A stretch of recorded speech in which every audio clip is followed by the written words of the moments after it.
Hello, everyone. Welcome to another episode of Let's Learn Yu-Gi-Oh! Today with me, I have some guests from my local scene as well as my constant co-host Daniel DeWong. CJ, why don't you go ahead and introduce yourself? Going on, guys? It's your boy CJ here, the heart and soul of East Lancaster. Formerly East Lancaster, but still representing it till the day I die. Uh, yeah, I like playing Yu-Gi-Oh! Now here and there. I took a step away from the game for a while. Decided to come back and kind of learning it again, but it's been a fun process. And the deck I see right now is very near and dear to my soul. I love Dryden. Summon Dryden and you just win. Best deck. So you're pretty fond of this format, I would say. Oh yeah, I love this format, bro. Like one card starters, man. 10 years later, nothing's changed. Yeah, I think that's going to be really interesting once we go over the actual topic of our video, but we have this on screen to make some comparisons about what Yu-Gi-Oh was like in the past and then the comparisons we make now as players playing presently. Brian, why don't you go ahead and introduce yourself? Uh, uh, I'm here playing Yu-Gi-Oh. I play competitively currently. I've been playing for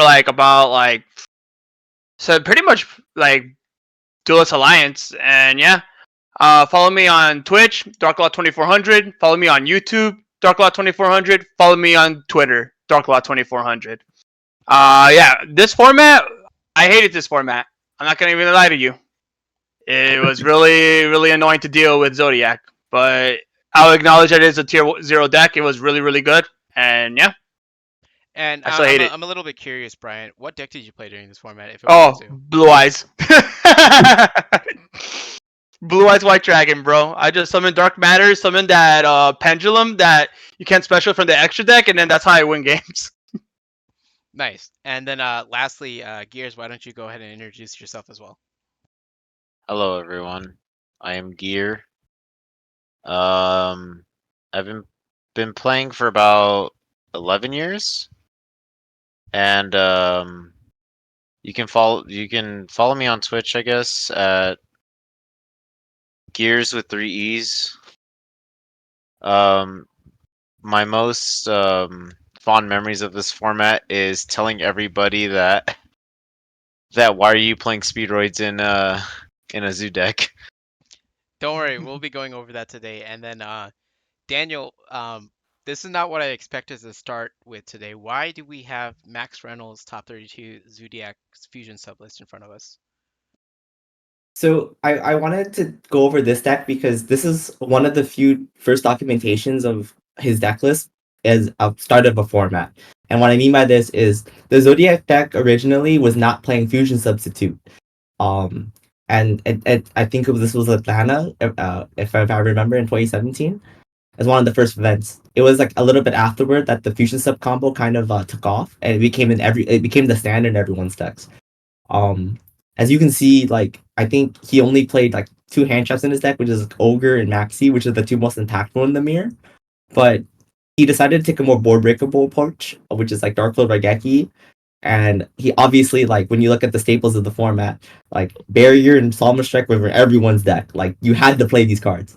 But the one thing I really want to say about this deck is, unlike a mid range deck, one part of the deck just becomes a combo deck, which is a one rat or rat peer is literally like what, draw three emerald, Dryden, and then you just get to go in every time.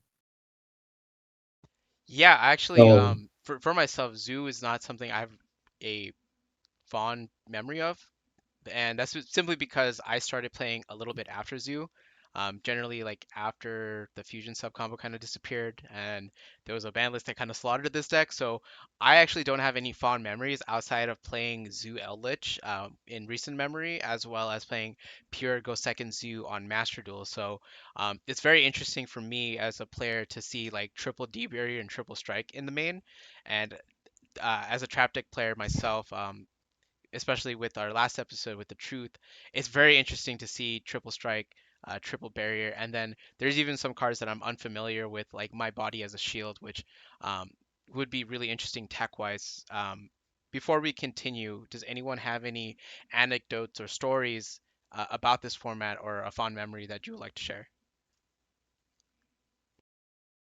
I would Mm. like Ah, to share one. Go for it. So, it was funny because when Paul had his shop, Paul's the go, by the way. Um, we had a just a random, random Wednesday tournament about of this format, and this was when the fusion sub combo just got like basically discovered, and so I was playing against Abe, and I remember he opened full combo, and I looked at Paul since he was a judge, and I told him, and I told him, and I told Abe, I was like, I'm gonna go to the bathroom. I gotta piss really bad. Tell me when this combo's over.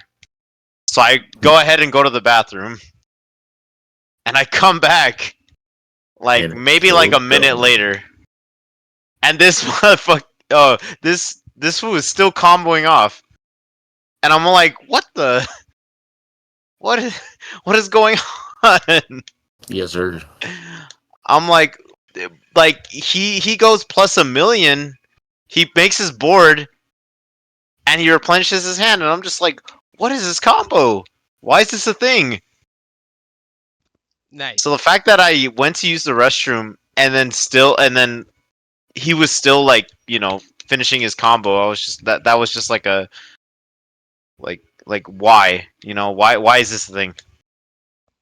Anyone else want to share a story? I Mm, remember playing with my homies, bro, and that when that format came out, I remember Luke and Coco trying to get a third. What was the continuous spell called again? Barrage, right? yeah. Zodiac Barrage, yeah, and then like they could only play with two, and like it was definitely fun memories. Even though I don't like the deck, like it was a lot of memories with people I do enjoy uh company time and shit. So yeah, no, I really like I really have fun memories of this format. Any more stories before we kind of go over and dissect the deck list? Um. I think I have one. It's a little bit after part of the format, but like more so at the release of Maximum Crisis. I'm in the finals of a local with Zach Stone, you're a good friend of ours, Taj. And I'm playing 60 card ABC, right? And this is one of those things where like, I can open a lot and but the zoo deck is just that powerful when it draws cards, bro. Like the zoo combo's too crazy. And I just ultimately lose because he has a bunch of hand traps in his hand. All right. CJ, do you have a story to tell, or is it okay to move on? Um. I think the only story I have to tell is I found out this deck was like insane, right? Like I think the concept of like cheating out monsters inherently is already really good. So I think that that's what the deck had really going for it. But I think, like I said, I was kind of like making the joke prior to Brian when I asked him what deck he played when he said he hated this deck specifically, being Burning Abyss, because I do remember like finally when that deck finally kind of like rose in popularity, like everyone's was accommodating like its grind factor, and I'm like, man, like how do you outgrind Burning Abyss, right? It wasn't until I think I played this deck that I found like a deck that like truly outgrind. I genuinely believe outgrinded Burning Abyss, which was like insane. I think at the time for like the amount of floaters that it had, just because of like the immense, like you said, advantage you get off of cheating out monsters. I think I max beat someone for like 3 cards, and it didn't even matter that it was the 3 cards because like you say you open up, you have what 6, 9 starter 1 card starters. Like it was insane. Like the deck was just so consistent, and I think the ability just to continuously grind. I think I literally sat there and out played a Burning Abyss player, and like I almost decked him out. I think I actually almost decked him out, which was insane. But yeah, I think that deck was really good. Yeah, thank you guys for sharing your stories from back in the day. I was like my second semester in college, and I haven't actually met any of you at the time before I started playing. So it's really interesting to hear the stories about this deck, and especially where I would consider this to be close to full power, if not the full power version of this deck, based on the stories that I've heard and pretty much Vietnam flashbacks, really. Um, I think an interesting thing Daniel pointed out is that Max Reynolds went ahead and did a board breaker approach instead of a hand trap approach. And I think that's something that's really a coin flip for every event that we ever play in. And Daniel, I want you to go ahead and take it away on why the board breaker approach was either better or worse than a hand trap approach. Right. So, what the nice thing about board breakers, right? Unlike hand traps, you can draw them as your six, and that's like a really big advantage when you consider the dice roll. Because I don't know if you guys noticed, but like there's like traps in your deck, right? Like those are only really good going first. So only like let's just say 50% of the time that you get to resolve those cards in those positions. While when you look at the zoo deck, right? Initially, without the fusion sub combo, it was just a mid range deck. So wouldn't it be better just to let them combo and just have board wipes? So like Dark Hole Regeki is really good. My Body's a Shield in the Mirror is good. Chalice is good. Twin Twister for their trap cards is good. So like and then even the Dryden by itself is also good. So like every these cards are really good in going second. But here's the thing, right? The fusion sub combo is so ridiculous at accumulating that much advantage. It's that do you want to not play board breakers at that point because they're just gonna have recover everything? So wouldn't you just want to play more hand traps? Yeah, so I'm a bit curious. If you board broke someone and then establish your own board, is there a world you can win the game right then and there, or it would be something like you outgrained them so much so early that you can control the pace of the game at that point? So like that's the thing, right? So like that's what the trap cards are there for sometimes where you wait so you would let's say you went second, right? Like you would break the play a board wipe, summon your thing and set trap cards, and then usually when your opponent tries to crack back you, the trap cards are there to hopefully seal the deal. Interesting. And And that, yeah, no, that's and very then interesting for and that then it reason. becomes like a whole and then for a lot of people like this is what you call the grind game where it's like everyone just goes back and forth until someone messes up or they're out of resources. Mhm. So this is a era of the game where kind of like the analogy we made in the first episode where it's a boxing match and any right hook, or in this case would be our trap cards when strike, torrential, debarrier, and uh, the combo card, which I actually never really played when I was exploring the deck later down the line in the history of the game for Zulich and the Master Duelists as well. And I'm a bit curious to hear from Brian on why he chose to play Blue Eyes this format. Oh, because I'm a boomer. Yeah, Yeah, I like Blue Eyes, bro. that new support he went crazy. Yeah, bro. Like Seto Kai was cool. I want to be just like him. I get it. It's because Blue Eyes won Worlds the previous year, right? Yeah, that too. Yeah. Well, I want to point out that the format was pretty diverse before Zoo came out. Like, and also if you don't count the DDD stuff, because like that format was Metal Foes, PK, um, Paleo Frog, Heroes, Blue Eyes. Like it was pretty. It was a pretty diverse format. So like I understand that specific choice of playing. So this is why another I want to talk about too is that I know we've seen tier zero in formats before Zodiac, but this was one of the first iterations of a tier zero deck where like it's either you literally play Zoo or you are fighting versus Zoo. Mhm. Yeah, I mean, yeah, So I just want to point this out because Zoo just had a bunch of ways to play with one card. You just had this was one of the first deck building formats where your tech cards actually matter and what your slots are. So like yeah, I know like back then or even now, right? Like a backroom move was unheard of, but when everyone's just playing trap cards, bro, like Twin Twist is amazing. Like you get to blow people out going second and just make sure your plays go through. Or like my body is a shield or my forbidden chalice is where like you're allowed to like summon a guy and then like the commit and like a Dryden effect and then like you can resolve them. So you can just push your plays through. yeah. Um I That's still think really those. cool. I'm reading My Body as a Shield now, so so Yeah, this yeah. was a counter crackback card. I don't even know if that's the right phrase for It's like that. it's like I like to call it like as Max Reynolds would say, this is like a half chop half spell card, if that makes any sense. Because like Yeah, if you think about it, right? If you think about it, right, my body was good going second against like their own Dryden, but when they're trying to break your board, my body protects your Dryden. that's Yeah. that's super cool. I wonder why we don't play this card anymore. That's a good Uh, question. because rounds are only 40 minutes and people slow play. Yeah, I unfortunately I do see the life point cost there. Yeah, but Also, they're really but like so a lot of the time when you're playing like my body as a shield, it's like meant for like mirror matches or like when the format's that like defined, yeah, right? So I'm not saying that like we this is something we can consider later, but this was something that was at that point very game defining. true. Also, I think kind of just the way the structure of Zoo was in general, kind of like to what you were saying, right? Like, it really was, in a sense, kind of like protect the king, right? Like, you made Dryden, and then you try to protect it as best As as you much as can. possible, because it's your one Zoom monster is all you got for advantage, and that's what how you snowball the next turn.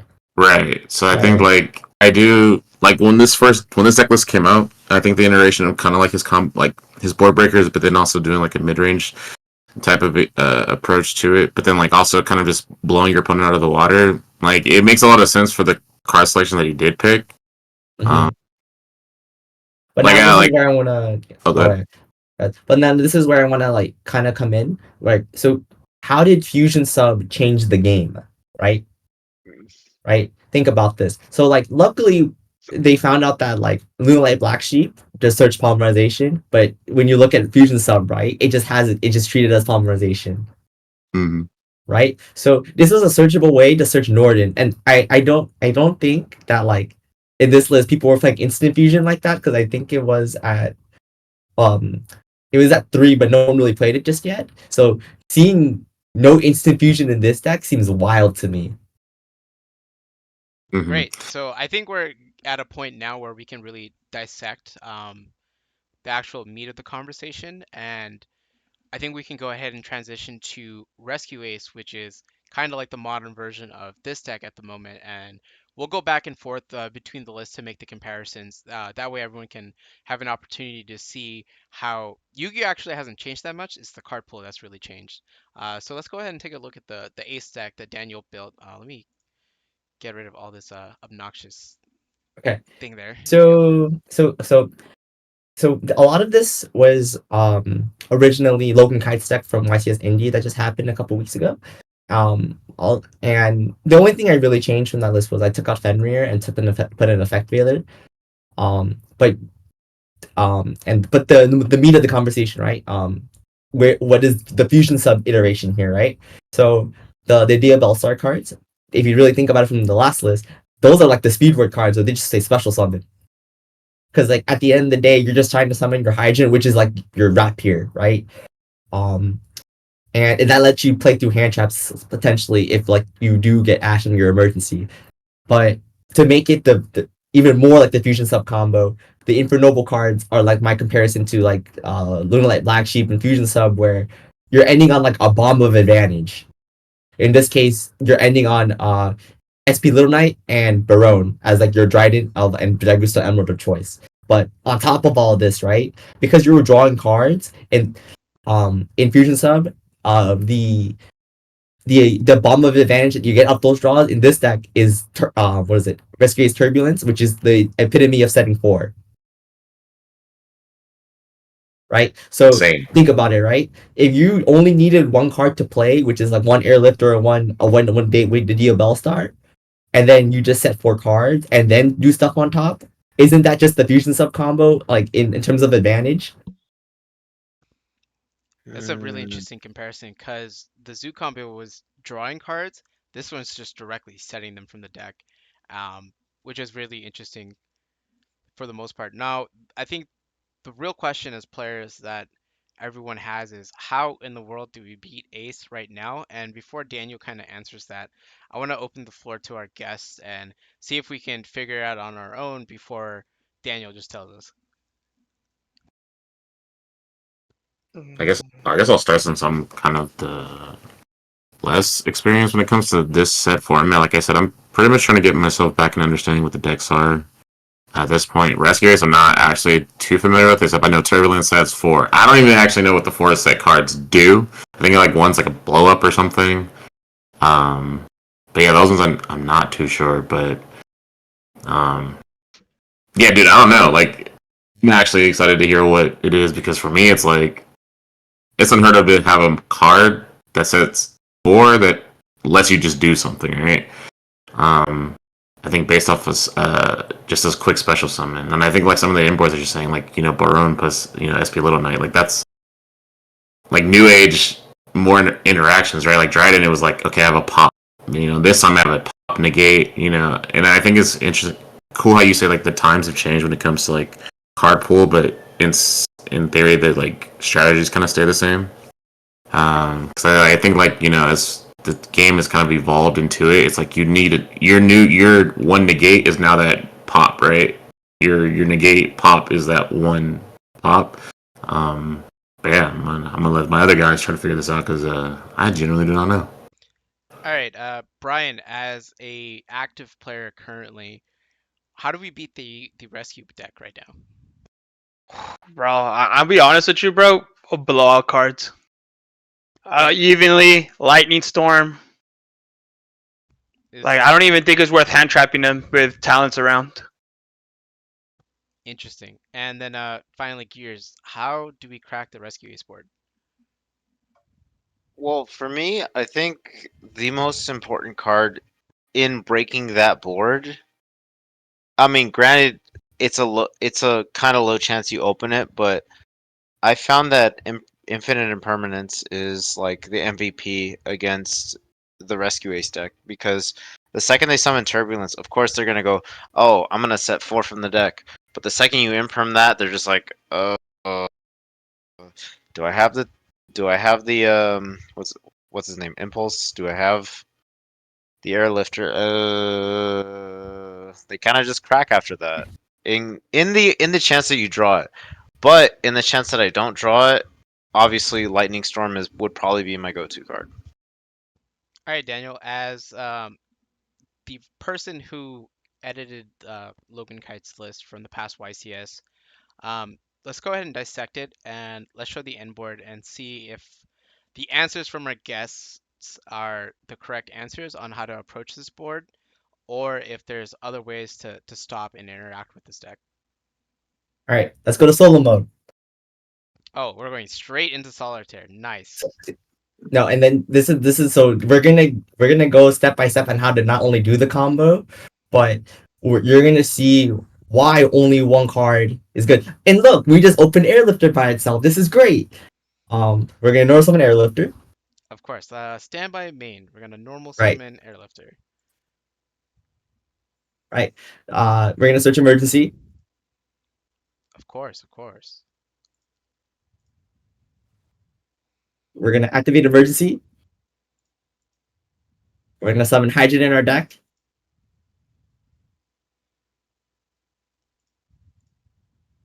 And then send the Airlifter. This is really important in this combo, as you'll see. Send the Airlifter. Send the Airlifter. No, from your field. On the That's how emergency works. Okay. Right. So Hydrogen activates to search Turbulence.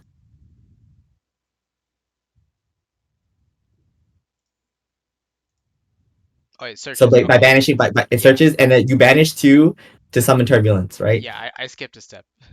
That's okay. You're good. Now at this point, this is where you activate Turbulence to set 4. Okay. And You go to the Turbulence. You go to Turbulence to do it. Oh, resolve effect. I did not know that. That's cool. That the algorithm's crazy. So you're gonna set the 4 rescue spells and traps. So that one, extinguish.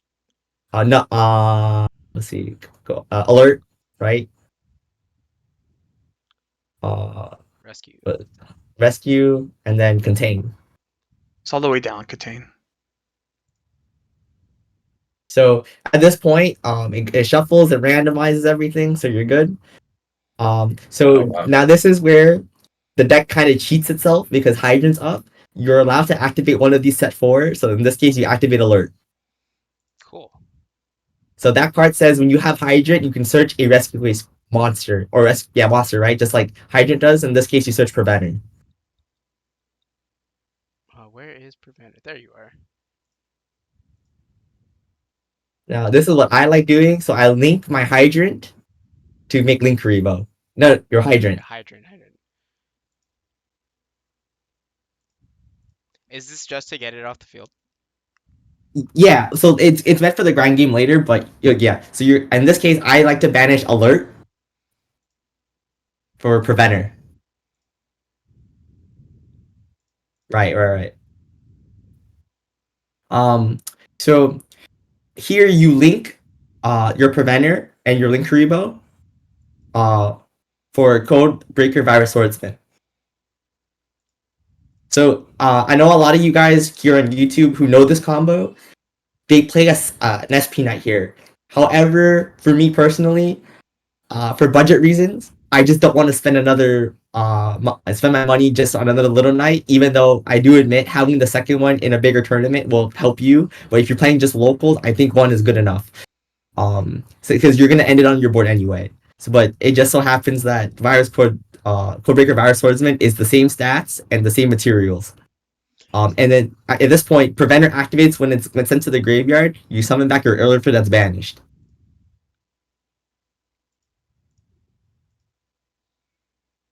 Here you have 2 warriors. You link your 2 warriors to make a Soul Day. This card should be banned, but we'll hold personal opinions for later. So at this point in the combo, in this list, you're supposed to search your one impulse, but we already have it. It is not okay to search another Airlifter because I also found out by reading this card, if you do add that card that you search, you can't special it, and that's really important in this combo, as you'll see. So we're gonna skip that part. So we're gonna activate a Soul Day, and dump Durandal. And then while I'm here, I'm assuming we're adding the Ricadetto. You're summoning the Ricadetto to the field. And now when that card's summoned, you can special back your Airlifter. Right? So at this point, when this card resolves, your warrior locked. Your Ricadetto and your Turbulence makes 10, which is Baron. Oh, snap. I didn't even know that card was a tuner. That's cool. Right. See, that's why it's there. And then your Airlifter and your Soul Day make SP Knight. I'm kind of placing cards in random places. Okay, it's perfectly fine. It doesn't matter. Positioning does not matter. Okay. Yeah. So at this point, right, 1 card equals all of this, and you still have 4 cards in your hand, guys. What do you guys think? I'll mess with it. I think you're right in the sense that like it does pretty much like not necessarily replenishes your hand, but like you don't have to use the rest of the cards in your hand. Like, does that make sense? Like your advantage. Yeah, I get what you mean. So like, the 1 card is like the 4 other cards don't really matter because like they're either in an extender or they're just something that you're going to either use to prevent what's going to happen to you next turn or like follow up, right? Right. And everything else you receive from Turbulence is like your setup, right? So like your trap cards in the Zoo deck is what you search out with Turbulence. That can be right. Yeah, that's what you mean. But then you also end on the same. Yeah. So I wanted to reflect on Brian's answer with board breakers. Would it just be 1 is good enough, or you're gonna need a combination of them? I mean, Looks like a combination. Right. So yeah, with your hand, it looked like a combination because I mean, it looked like you played through Imperm, right? Well, in this case, you don't play through Imperm, but you could, but not really. But the point I'm trying to make here is that like, so the previous version of the Rescue Ace deck before Age of Overlord, right? That deck was significantly weaker because board breakers were in the format, right? You didn't have to play hand traps per se. All you have to do is like Feather Dust or Lightning Storm or evenly match all the other cards, and like you get to play, right? But now that the Age of Overlord is out and we have SP Little Knight, and conveniently the DFL Star cards make this combo way more consistent. You're now ending on Baron, to ensure that you don't get blown out right away. Mhm. So tell me, is it so at this point, right? Just kind of how we saw Fusion Sub Zoo, is it easier for us to play board breakers, or is it better for us to play hand traps at this point in time? It's like tough Ooh, because like yeah. the thing with like hand traps is that talents exist, and like if they talents look at your hand, like if they looking at your hand, that means they have enough gas to go through, and at that point you lost. Right. So like that's the other thing, right? Just Yeah. looking at all of this, right? Like since your impulse is there to summon a monster, and you still have three cards to interact on your back row, and then two other cards in front, right, to interact. That's like a bunch of things that are happening that you're just not dying right away, right? Mhm. And that's like really important in the zoo combo where the zoo deck was able to replenish itself because of one card combo deck and search follow up. This is the same way. Okay. Interesting. So hypothetically, if we went with a hand trap version to beat this deck, would it be a combination of two, or is the one Nibiru when Ricadetto is summoned good enough?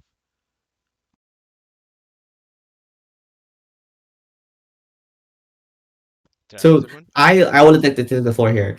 So luckily, right? Like if you study this ace deck well enough, I think hand traps at the right point are very very good because it ensures that you're not setting four and then the rest of their hand has to be either extenders or a card like Talents Prosperity to probably continue to play or search for defense, right? And then hope to live the next turn, which is not very ideal in this type of deck. I think board breakers are cool. I think one of the guys in top 32, if I recall, his board breaker lineup was evenly droplet in perm, and you can draw any two of those and still break the ace board somewhat, or at least attempt to play. And now I'm a bit curious. Let's say hypothetically the board gets broken, but we don't die. How's the grind game? And is there a way that we can kill turn 3? Um, it is you. So you also have in your deck, right? Going second, you must also have follow up as well. So again, it becomes this back and forth type grind that like one person has to make a mistake. Interesting. So I think this would be a really good opportunity to take a look at the deck list for um, for siding patterns, because if this is our end board, I don't see a ton of different blowout cards that could really accelerate the pace of a game going first or second. So I'm gonna go ahead and hit begin siding. Um, I think everyone's gonna consider this as the best deck, if not the one of the best decks in the room. How do we side for the mirror? Just based on what you guys see, what do you guys think you guys should do? With the side that you Hmm. have available. Yeah. Uh, Mm, okay, I'm gonna keep it. Wait, am I going first or second? So that's Right. depends, right? Let's just Yeah. say we're going second Uh, okay. you Going. said we're going second? Yeah, we're going in the second. mirror. We're going second in the mirror. You guys just saw the end board. Let's say you're playing roughly the same deck list. How do you side? Uh, Mm, I may, Go all right, ahead. I'm I taking might, out. I might put in thrust. Okay. So And tell me why you want thrust here. I feel like not necessarily they'll shotgun the Baron negate, but like I can probably bait the Baron so that I can thrust into another thing I probably will side in this case Lightning Storm Okay, to get rid of the back row. so Thrust, Lightning Storm, that's 4 cards. Gear, since you're the first person to really answer, what do we take out? We take out, let me see. I'm looking at the deck list. I think the main thing I'd take out is probably the Veilers. Just because they don't really help us going second, And in my opinion. we're also 1 card short, so what Or else do you see that's getting removed? hmm, Probably do the Insta Fusion or the Rhoda, one of the two. yeah, Here's the probably. thing about those cards, right? The problem with taking out engine is that you also lose consistency. We also learned from from YCS Indie that card is the bomb in the mirror because Mud Dragon prevents all their traps from resolving. You're No, right. I wouldn't take out instant. I'd probably take out something that's a 3 of, like for example, like prosperity, for example. Wouldn't you want to be able to dig for a thrust and lightning storm though with prosperity? True. Probably talents isn't bad either. Something like I said, something that's a 3 of that probably wouldn't matter too much.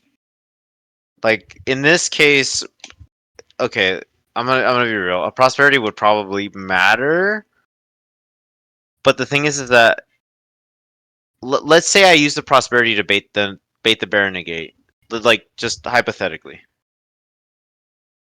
Then in that case, I'd probably want something else. Okay. So in this case, say I have the lightning storm, I do the lightning storm. They don't summon the Baron in defense. They negate it. Then I'm free to prosperity, unless they're playing their hand traps. In this case, Ash or Droll.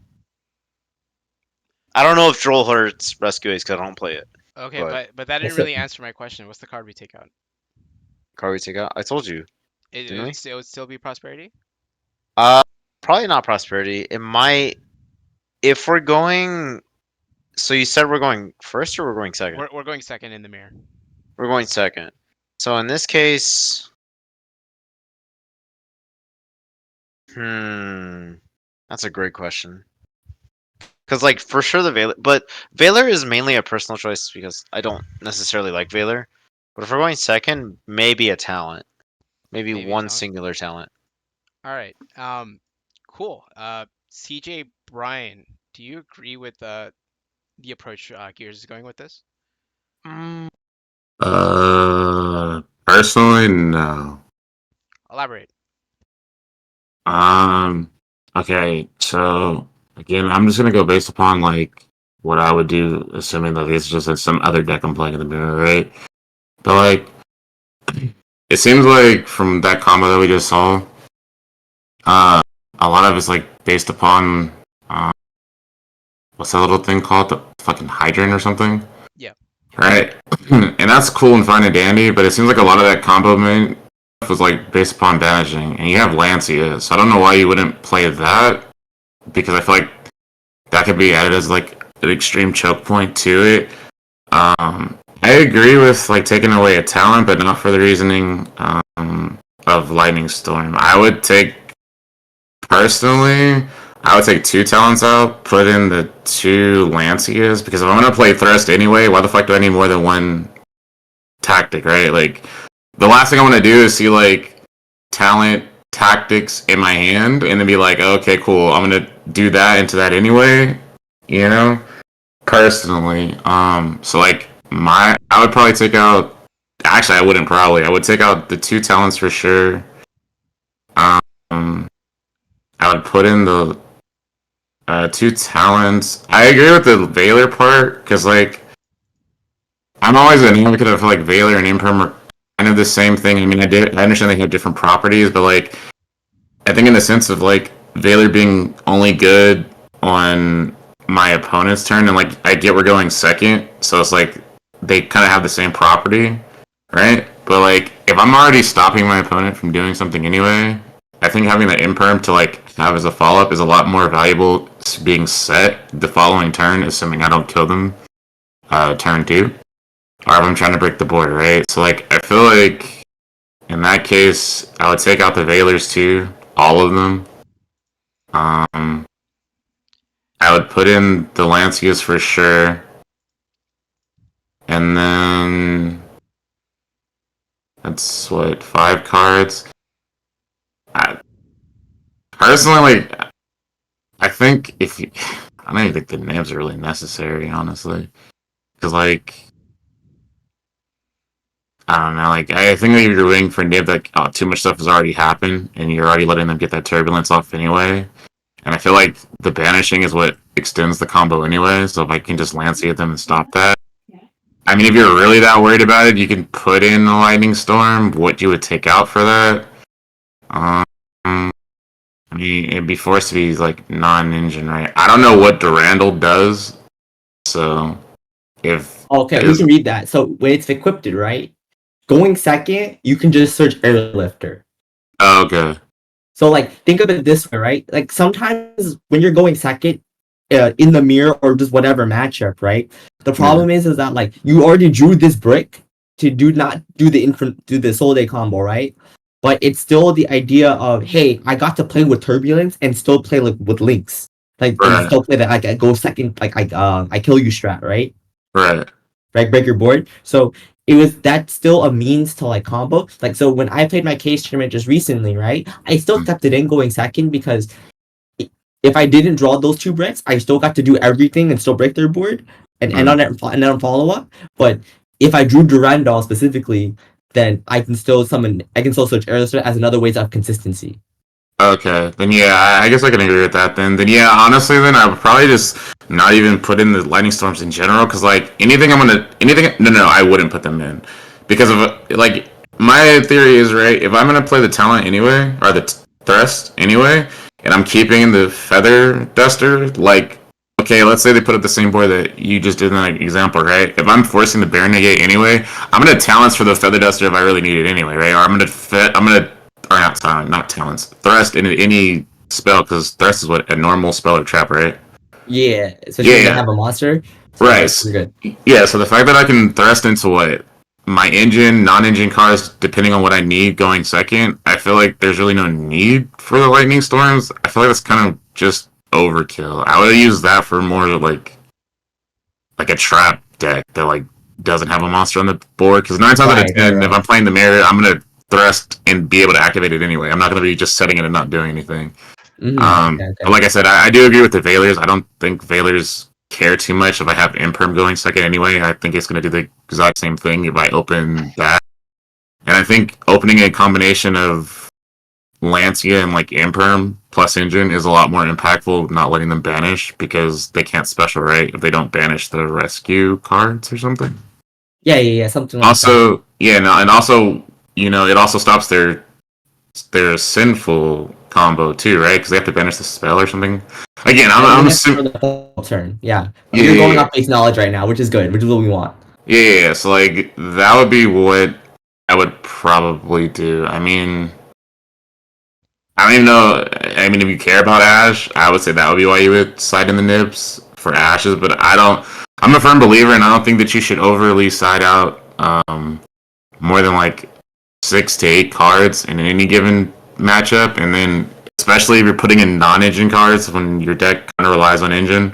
Okay, okay. You definitely shouldn't overdo it with your non-engine cards and taking away your engine. So I think I'd be okay with this kind of side going into game 2. But again, I wouldn't have the matchup knowledge to know if Ash is better than the Nib. So I say that would be like the only 3 flex spots I would say is that if Ash isn't as impactful, then I would just put in the Nibs in place of the Ash just because you do summon a lot in this deck. It looks like from first look, but So that'd be like the only thing I wouldn't know. So in this case, it depends. Do you find Ash impactful or do you find Nib more impactful? And I think that's just player preference at that point, right? Personally, for me, I don't see Ash as impactful in the mirror.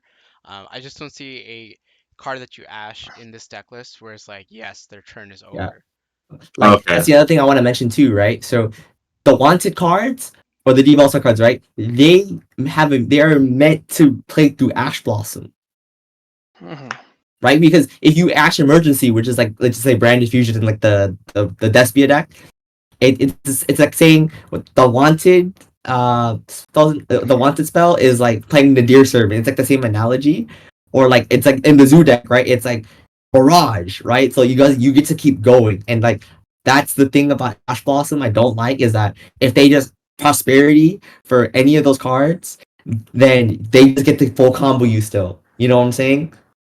Okay, so with that knowledge that you just gave me, then yeah, I would take the. I would. This will be the time I would put in the nibs then instead of hash because I feel like any of those combinations of hand traps you have now, on top of.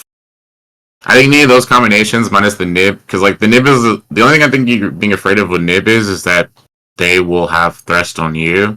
But I mean, like I mean, I feel like at that point they have it, right? They just open and cracked. If they're siding the thrust in to go first, like I don't think that's a card you would put in to be like, hey, this is what I'm gonna do to try to like get it right. Like if your remaining talents are tactics, I would assume you just keep that in.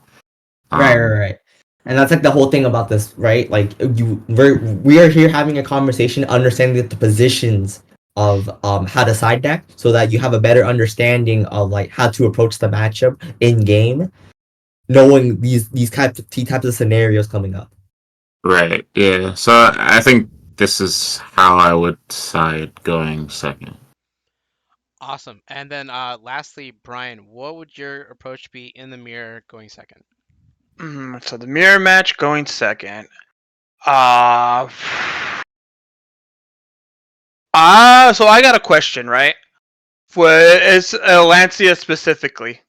Okay. So like, is Lancia just there to just stop them extending to get into their to like Baron and the Isold, because they do need a banish to summon and do their plays. Not Because necessarily, right? So yeah, go like ahead. let's just put it like this. If we just did the airlifter combo all over again, right? Like Mhm. there is an optimal point to Lancia, and we can actually try that out if you want, right? Yeah. Like so Taj, we can just go back to gun siding and you can see what I mean. Oh boy, do I have to do this Uh, combo all over again? Yeah. no, just search airlifter, it's fine.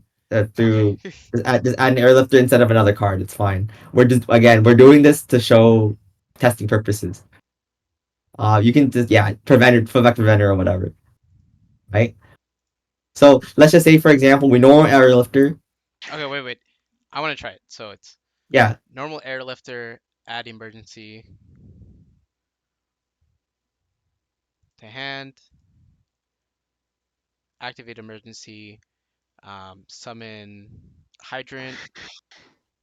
Yeah, because I want to see how impactful Lancia is against that deck. right. And So at then this point they're gonna be like air hydrant effect, right? yeah, so The search it or would be whatever. yeah. I already have it in hand, so I'm just gonna skip this the searching step. So like at this point, right? Now that they know you have it, do you drop Lancia? Uh, in this moment in time, I would say yes. I would. Its turbulence wouldn't be summoned.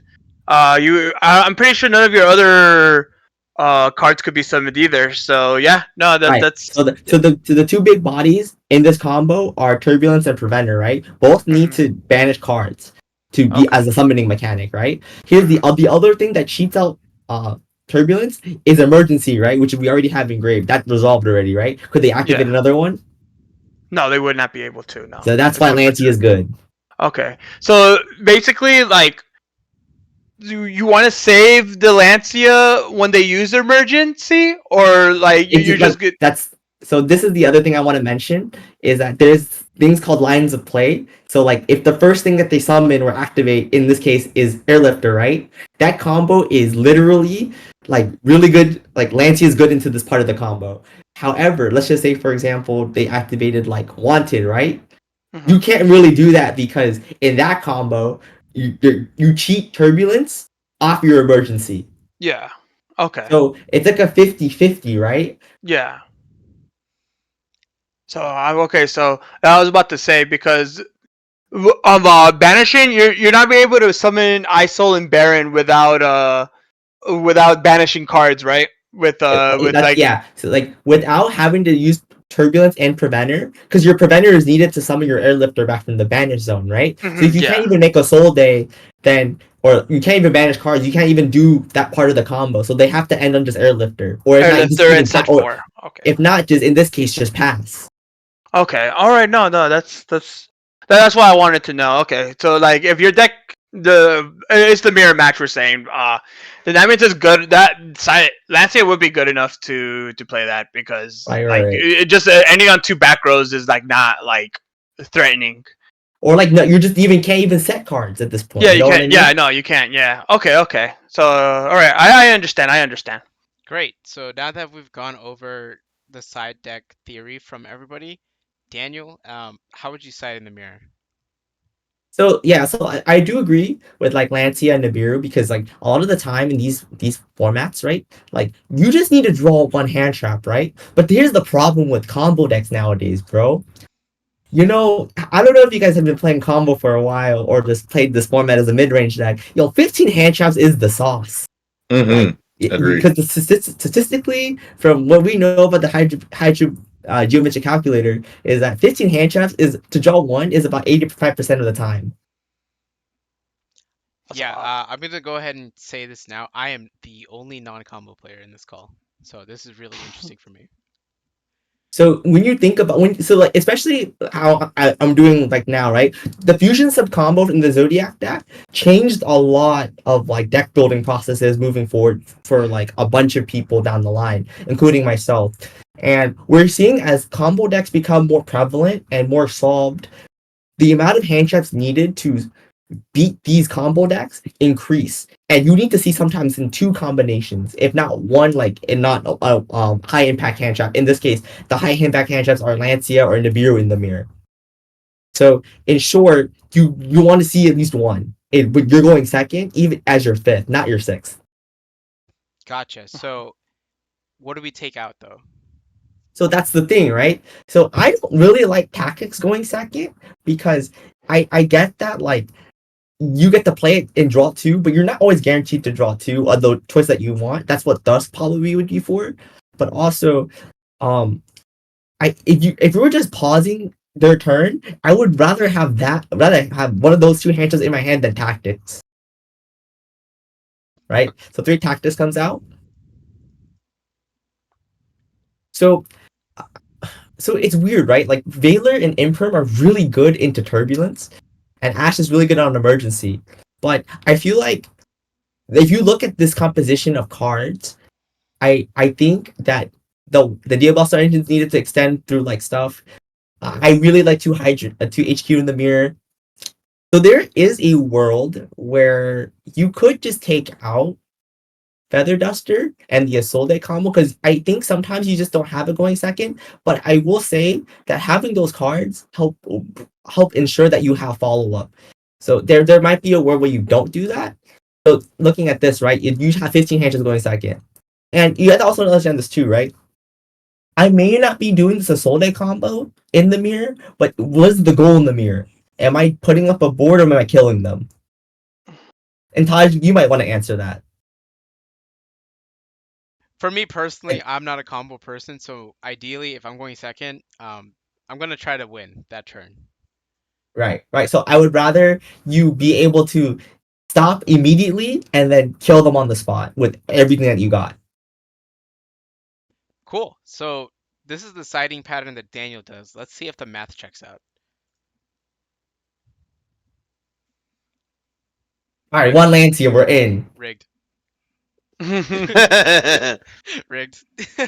um, so Daniel, with this current hand, and you Lancia properly, and let's draw for turn. Let's draw for turn going second. Can All you right. kill your opponent in the mirror with this hand So immediately? this no, because a lot of the time with one prosperity, like they're taking half damage and you're taking 6 cards out of your extra. So a lot of the time, no. But let's just say, for example, we prosperity for 6 regardless, right? We just need to see one engine card. You know what? This brings up an interesting use case. So as I'm looking at this extra deck, it is packed to the brim with cards. What do we take Right. out? So in this case, right, I just feel that like the whole proxy dragon dweller thing is not necessary because you're playing the mirror. You're taking out a soul day So, because you're not doing the combo anymore, right? You're just playing more links. and then we're not doing dark. No, you need those cards in the mirror because they help you link climb. You need dark in the mirror? Really? Because you make link Kuribo. Oh, I see. Okay. Um, so I would take out probably Dweller, right? Mud Dragon. If I opened it, I would have kept it, but you didn't open it, so I'd probably take it out. Codebreaker, Swordsman. Actually, wait. I want to put a pause there. What if we see the instant fusion in the prosperity? Then you keep it because that card's like FTK. Because like if they have like Valor or Imperm, like you're golden, Okay, right? so this is like a 50-50. If you open it, Yeah, don't hit it. yeah, If like you yeah, that card's a god card in the mirror. Codebreaker, Virus Swordsman, Demon. IP Masquerena. And I'd probably in this case, so it's like really weird where they place their cards. If they place it in like the EMZ zones, you keep Anima. If they don't, you take out Anima. Okay, and then let's say they do that. Right. What would be the replacement for Anima instead? No, Link Curly, bro, because It would you be don't Link. really need it. Okay, Yeah, you don't really need it. cool. Yeah. So So let's just since say yeah, prosperity for 6. yeah, let's do the mill six.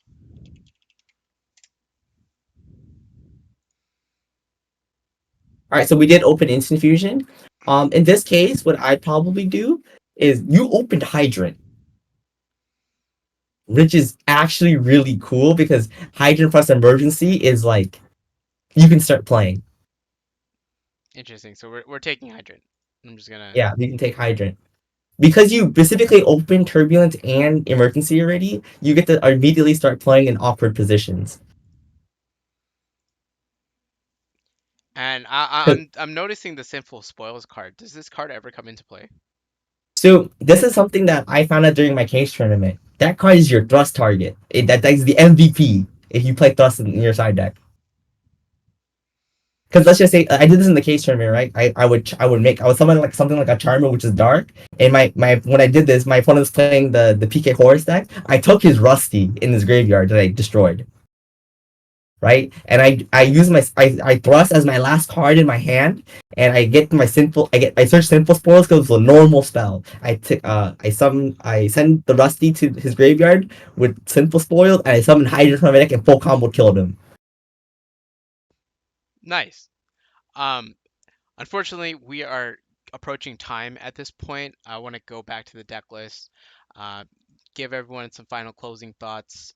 Uh, Brian, why don't you go ahead and kick us off? That deck's broken. Is that all you wanted to say? Yeah, but yeah, no, but it's broken, but it's beatable. It's definitely beatable. Right. I do like the higher deck count since you're playing a lot of bricks. Not a lot of bricks, but you're playing some bricks in the deck. You don't really want to see them, so like it's a good deck. Gears, final closing thoughts for us. I kind of want to say it's glass cannon, just in the sense that like you negate the turbulence. I don't know if that necessarily ends the entire, or if it makes this deck just scoop, but it kind of feels that way. But if you have the tuner to just end on Baron, then you're fine, right? Like ideally, right? Like that's what solved a lot of the issues of this deck originally, right? You would lose to like all these board breakers, but now you have a negate up. Things get a little bit more complicated, right? This is why you want to take the hand trap approach right now, probably, right? So in the sense that you negate the turbulence, you still end on Baron, and you're kind of fine, right? Well, if you hand trap Turbulence, right? They might just pass, depending on how many like um all these like non engine or extenders that they have, right? Like you just don't know. But I will say that like hand trapping Turbulence is a very key point in this combo based on game one, from what you're seeing, right? Yeah. And then CJ, final closing thoughts for us. I definitely think it's a deck that it's worth exploring so I can kind of better understand it itself. It does seem very powerful on the surface level. But it does seem like and when the way Daniel's explaining it, does definitely seem like it does have a higher ceiling cap when it comes to certain lines of play. I do have one quick question for him. Going forward, does he see that there could be a possibility of like an evolution of possibility of this deck playing retort, since you see more, if you plan on seeing more of the mirror? And Retort is like a really slow card now. I feel like it is meant for mirror matches, right? But here's the thing, right? I feel like cards like Solemn Judgment kind of fit that role really well. Where you're negating like blowouts at that point. Mm. And that's the thing, right? Like I feel that if you're just hand trapping them half the time, then like the cards like this are just a little too niche, if that makes sense. Like there's better cards at this point that are more generic. Even like thrust for something like like imprint in the mirror, right? It could be just Right. as good in these type of cases, maybe. Hmm. Or in like I said, you just want them to stop playing. So like cards like Lancia and Nibiru kind of like blow them out. Yeah. Gotcha. Daniel, any closing final thoughts for us? So this is what I want to take away from tonight, right? Like I wanted to, use the Zodiac deck as a means to give an analogy to um look at the Rescue Ace deck right now, because I want you guys to figure out, is there a way we can beat this deck moving forward? And like the Zoo deck was just so powerful back then. It almost has the almost same exact like premise and lineups as what we're seeing. The only difference is the cards have just changed, right? The strategies don't they don't they stay the same, Mhm. right? So is there a world where, we can use what we know back then and apply them now? Hmm. I think Without it hitting the mirror is what you're saying? Like just the idea of beating the deck going first or second based on based on the analogies I have just mentioned today. Ah, I see. I see. All right. Thank you all for joining us. Shout out to the name of the deck list, which is Marine Ford, because we're gonna go rescue Ace. Thank you all for joining us today. Hope you guys enjoyed this longer format educational content from me and Daniel. Thank you to our guests for participating at an ungodly hour on a weekday. So thank you guys for joining us. Hope to see you all in the next episode. While we explore other decks in the current format and how we're going to approach beating them, citing patterns that players might be doing, or if you're interested in the deck. Uh, Again, thank you guys for joining us. This is Runic Let's Learn Chimera. You. Runic Chimera. Okay, whoa, There you go. whoa. That's a fun one. That'll be a fun one maybe in the future. But yeah, thank you guys, and we'll see you on the next episode of Let's Learn Yu-Gi-Oh. Thank you.